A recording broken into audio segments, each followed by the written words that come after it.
What if I told you that the very habits we normalize every day, the ones we ignore, excuse, and even defend, may actually be the very things that anger God? And what if those habits, if not stopped, could close the doors of mercy before it's too late? I remember a time in my own life when I brushed off small actions, thinking they were harmless.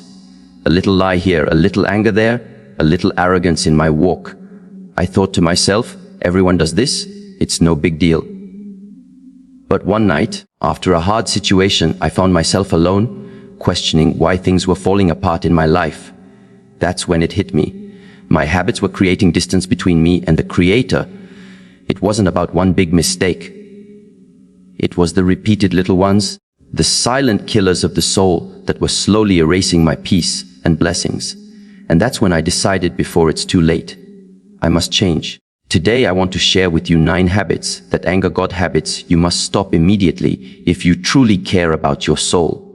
Number 1, the habit of pride, arrogance. Pride is perhaps the most dangerous seed that can grow in the human heart because it blinds us to our own flaws while magnifying the flaws of others. And the truth is, the very first sin recorded in the divine story was rooted in pride. The arrogance of a being who refused to bow out of jealousy, thinking himself greater than the one God honored. And this same poison continues to flow through humanity today, disguised as self-importance, superiority, and the belief that we are above correction. I remember meeting a man in my early years who seemed to have everything: wealth, influence, the respect of his community, but his arrogance was unbearable. He would dismiss people, talk down to employees, and laugh at those who were struggling, convinced that his success was entirely his own doing.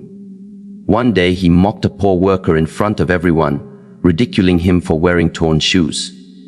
The worker's face turned red with shame, but he said nothing.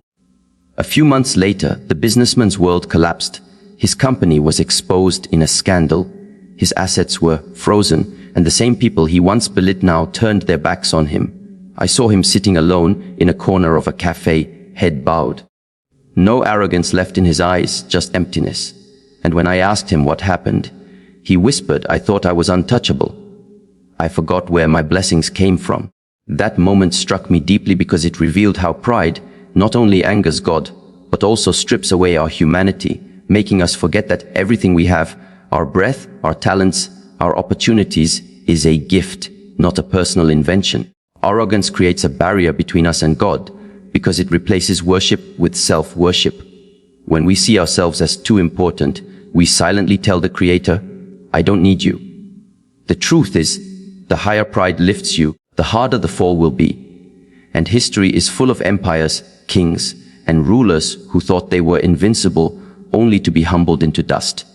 The cure to pride is humility, not the fake kind that pretends to be small while still thinking big of itself, but the real humility that sees value in others, that recognizes all good comes from God, and that without His mercy, we are nothing but dust. I often reflect on my own moments of pride, times when I dismissed advice, ignored correction, or believed I knew better than everyone else. And each time life humbled me, not to destroy me, but to remind me that arrogance blocks growth. If you want to stay in God's favor, kill the habit of pride before it kills you. For God raises the humble, but brings down the arrogant. And the truth is, the world may admire arrogance for a while, but heaven always resists it. Number 2, the habit of lying. Lying is one of those habits that people often treat as harmless, even calling them white lies. But in reality, every lie, no matter how small, plants a seed of darkness inside the heart. Because truth is light and falsehood is shadow, and when you allow enough shadows to gather, the soul becomes clouded and unable to see clearly. A lie may save you in the moment, but it always costs you more in the long run. For a lie is never alone. It always gives birth to another lie to cover the first one, until you are trapped in a web of your own creation. I once knew a young man in my neighborhood who struggled with honesty. He would lie to his parents about his studies, to his friends about his achievements, and even to himself about his failures. At first, his lies seemed to give him advantages. He received sympathy, admiration, and even trust. But slowly, cracks began to appear. One day, when he was applying for a job, He boasted about having experience he didn't actually have, thinking no one would check. But during the interview, when asked to demonstrate his skills, he froze, and the humiliation was unbearable. The employer not only rejected him, but spread word about his dishonesty, and soon his reputation collapsed. I still remember the tears in his eyes when he confessed to me. I thought lying would make life easier. But now nobody believes me even when I tell the truth. That sentence pierced my heart because it revealed the hidden destruction of lying. It doesn't just anger God. It destroys your credibility, your integrity, and your peace of mind. In Scripture, lying is placed alongside some of the gravest sins because it erases trust, the very foundation of human relationships. If you cannot be trusted in your words, then how can you be trusted in anything else? And if God cannot trust you with truth, how can you expect Him to trust you with blessings? I too have learned painful lessons about lying. As a child, I once lied to escape punishment, but the guilt that followed me was heavier than the punishment itself. And I realized that lies chain you to fear. You live constantly afraid of being exposed. The beauty of truth is that it may hurt for a moment, but it sets you free forever. While a lie may protect you for a moment, but it imprisons you endlessly. Lying is not just a habit, it's a betrayal of your own soul, a rebellion against God who is truth itself. And every time you lie, you choose separation from Him. If you want to live a life of clarity, freedom, and divine favor, stop lying immediately, no matter how small or convenient it feels. Because in God's eyes, there is no harmless lie. There is only truth or falsehood, light or darkness.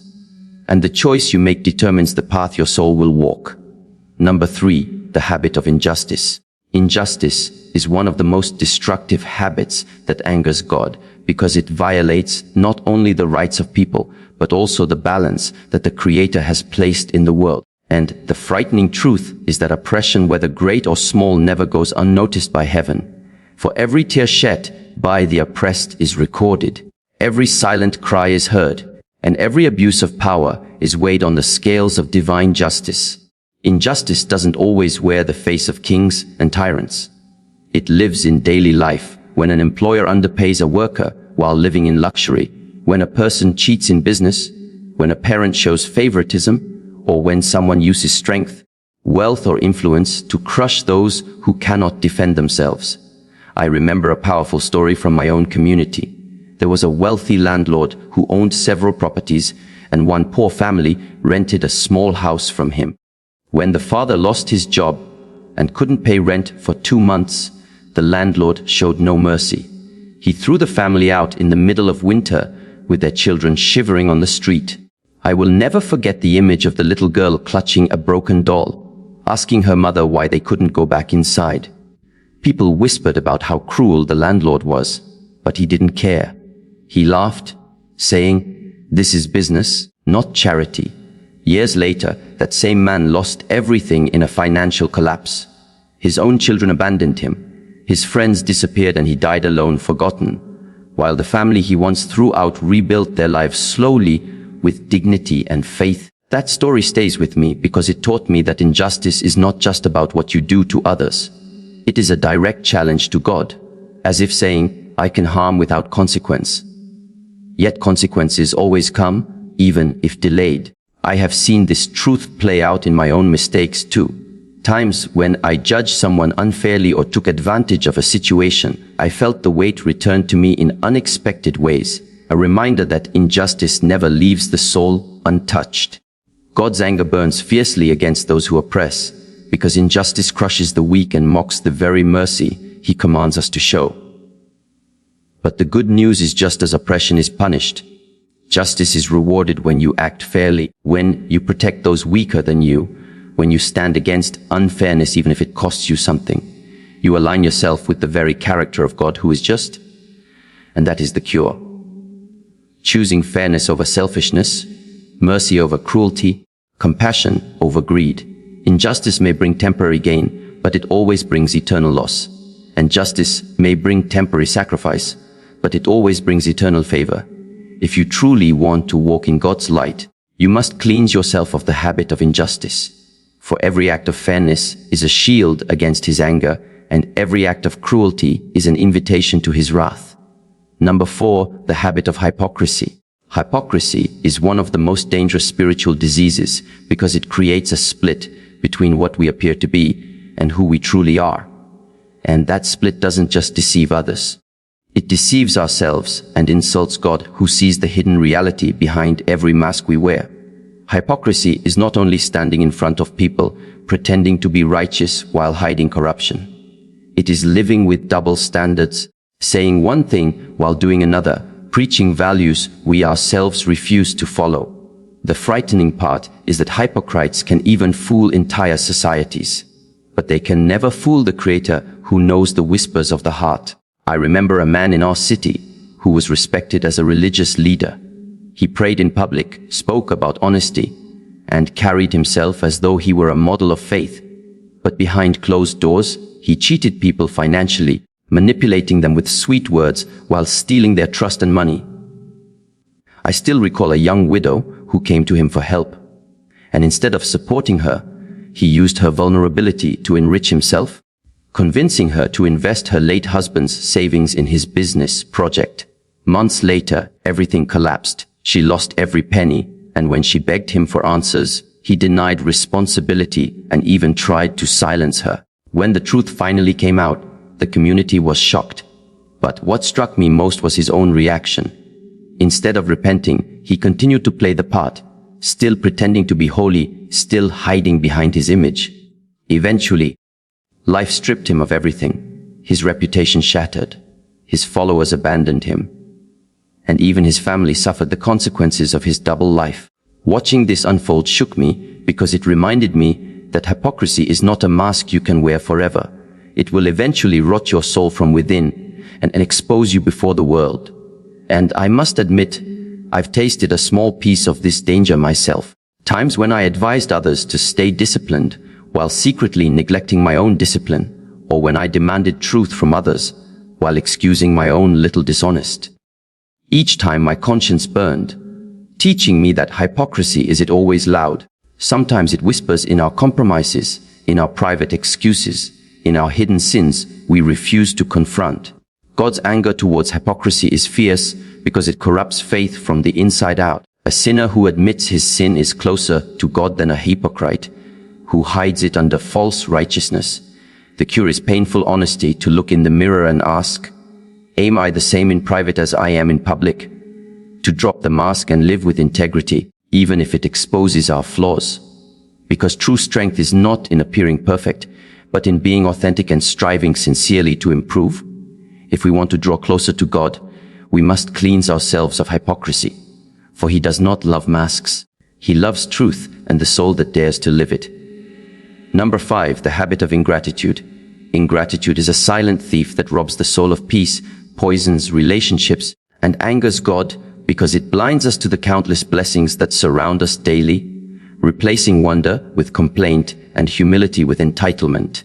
The truth is, ingratitude doesn't begin with the big things. It starts with small acts of forgetting, like ignoring the breath we take each morning, the food on our table, the roof over our heads, the love of family, or even the ability to stand and walk. Yet when even one of these blessings is taken away, we suddenly realize how rich we truly were. I remember a friend of mine who constantly complained about his life. He would grumble about his job, his salary, his small apartment, and even the weather, as if life owed him perfection. One day, he had a serious accident that left him unable to walk for several months. I visited him in the hospital, and his eyes, once full of constant dissatisfaction, were now full of tears as he whispered, "If only I could stand on my feet again, I would never complain about anything." Those words pierced me because they revealed the truth we often learn too late. Gratitude is not about having everything. It's about realizing what you already have. And I felt this lesson personally. I remember a time in my own life when I lost someone I deeply loved. And in that moment, I wished I had thanked them more, hugged them longer, and cherished their presence while I still could. That pain taught me that ingratitude doesn't just anger God.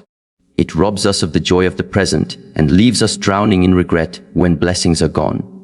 God despises ingratitude because it's a form of denial. it is saying to the giver, "What you've given me is not enough." Even though he has already given us more than we could ever repay, gratitude, on the other hand, multiplies blessings.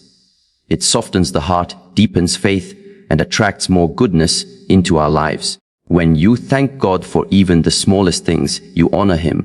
And when you complain constantly, you dishonor him. And the frightening truth is a grateful heart and an ungrateful heart cannot occupy the same space.